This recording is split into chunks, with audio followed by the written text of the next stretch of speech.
The first thing people said was, "Poor girl," and for a while, that label felt like a shadow I couldn't step out of. I lost my parents before I ever learned how to make their favorite recipes. Before I could ask the questions I always assumed I had time for. Suddenly, silence had an echo. Grief is weird. It doesn't move in straight lines. Some days it's heavy and loud, like a storm that won't quit. Other days it's quiet, showing up in the grocery aisle when I pass their favorite cereal. At first, I tried to be strong. I smiled, said, "I'm fine," and kept going. But the truth is, I wasn't.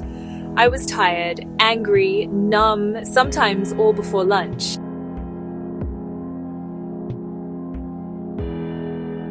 Then someone said something simple: "You don't have to carry this alone." So I didn't. I started small. I let a friend sit with me. No fixing, no advice, just presence. I wrote one memory a day on sticky notes and kept them in a jar. I cooked their favorite meal and burned it.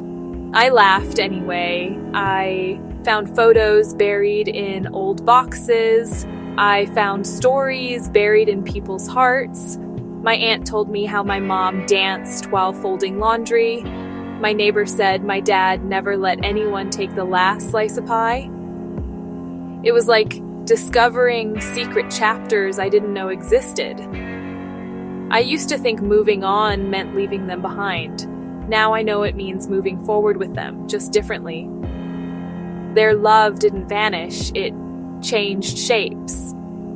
Some days, it's a song on the radio. Some days, it's the courage to try again. If you're where I was, wondering how to do another day, here's what helped me.